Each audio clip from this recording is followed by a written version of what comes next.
Welcome back to my channel. I'm Will Binili.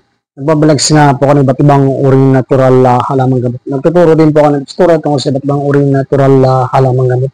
Kung bago lang po kayo dito sa channel ko, huwag niyo kalimutan mag-subscribe, mag-likes, sinisimbolo pong ganyan. Huwag na rin pong kalimutan i-share sa friends and family. Kung mahilig po kayo dito sa ginagawa kong pag-vlogs ng mga iba't ibang natural na halaman gamot, pagkuturo ng tutorial tungkol sa mga sakit, mga inumin, mga habit sa araw-araw upang maiwasan yung sakit na hindi dapat na mapunta sa katawan natin. Okay, maraming salamat po sa all subscriber, all viewer. Thank you for new subscriber, new viewer. Maraming salamat po sa inyong support. Sana po ay patuloy yung supportan yung channel ko para lalo po mag-grow. Marami po natin matulungan na mahihirap natin mga kabayan na makasa sa mga libreng gamutan. Okay. Ang tips tutorial ko po ngayon, yung pagkatag kayo ay na poison. Ano ba ang poison o nalason? Ito po naman ay tungkol sa pagkain. Pag na food poisoning kayo, ano po ang nararamdaman niyo o mararamdaman niyo kapag na food poisoning kayo? Sasabihin ko po sa inyo kung ano mga nararamdaman ninyo at sa huli, yung pinakampre po, yung dapat ninyong gamutin para mag-rest yung poison sa loob ng katawan niyo. Number 1, kapag ikaw ay may nakakain ng may food poisoning o food poisoning ka, sumasakit yung tiyan mo. Sobrang pananakit ng tiyan mo, bata, matanda. Tips number 2, nagtatai ka, tae ka ng tae, wala kang aral yung pag-diarrhea o pagtatai. Tips number 3, nahihilo ka o hilong-hilo ka kapag na food poisoning ka. Tips number 4, pagsusuka. Yan. Walang area ka nagsusuka kapag na food poisoning ka. Tips number 5, maaaring yung katawan mo ma-paralyze kapag na food poisoning ka. Alin mang bahagi ng katawan mo. Tips number 5, pwede kang mamatay kapag na food poisoning ka. Kung grabe yung food poisoning mo, hindi kaya ng katawan mo, pwede kang mamatay ng biglaan. Ganun yan po yung kapag na food poisoning.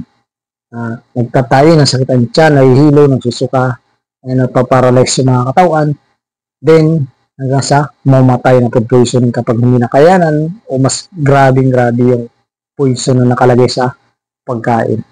Yan po ay sanhi ng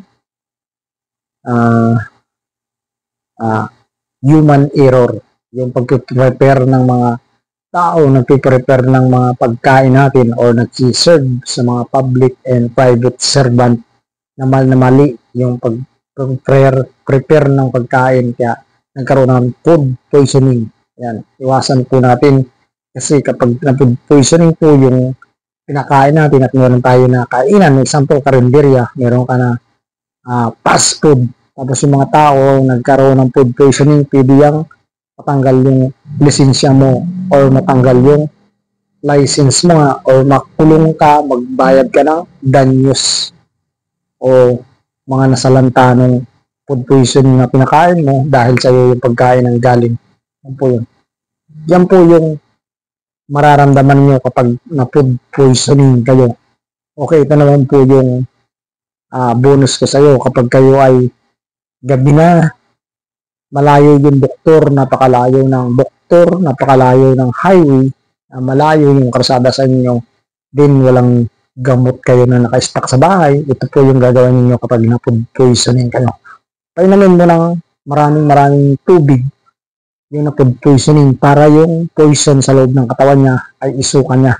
Kapag inihinga yan, sinuka, dinumi, yung poison na nasa loob ng katawan niya, magre-rest yan na 50% or 25%. Kalahati na lang yung matitira doon sa katawan niya. Yan po yung pamamaraan ng paggamot kapag na food poisoning. Tips number 2, pamamaraan na kapag na food poisoning yung tao, kung kayo naman ay nasa mga bukid, tapos may mga nyug kayo ng stock sa bahay ninyo, yung alam niyo yung nyug, yung coconut milk. Kung may coconut milk kayo, example, nasa bukamundukan kayo, malayong kasada, kumuha lang kayo ng mga isang buong coconut milk, yung tuyo, yung magulang kayo din ninyo. Katasin ninyo, kapag nakatas ninyo yan, lagyan niyo isang basong tubig, katasin ninyo yung coconut na kinayod ninyo na magulang na siyempre may gatayan or coconut milk na sa English. Lagyan niyo ng 3 kutsarang asukal hanggang 5 pula man o puti na asukal. Ipainom ninyo ng biglado sa taong may food poisoning. Siguradong lalabnaw yung poison na nasa loob ng katawan niya. Pwede siyang sumuka, umihi o tumae. Masama yung iba na poison na nandun sa loob ng katawan niya. Yan po yung kapag para lumabnaw yung food poisoning sa loob ng tiyan or nalason nga yung tao. Pamamaraan po yan para siya ay tumagal ang buhay ng tao na food poisoning. Tips number 3, pamamaraan kapag na food poisoning, maghugas ka ng kamay, tapos dukutin mo lalamunan ng food poisoning. Dukutin hanggang sa nasuka-pasukahin mo. Kapag sinuka niya yun, yung nakain niyang pagkain, yung ibang lason masusukan niya, malalabas niya yan.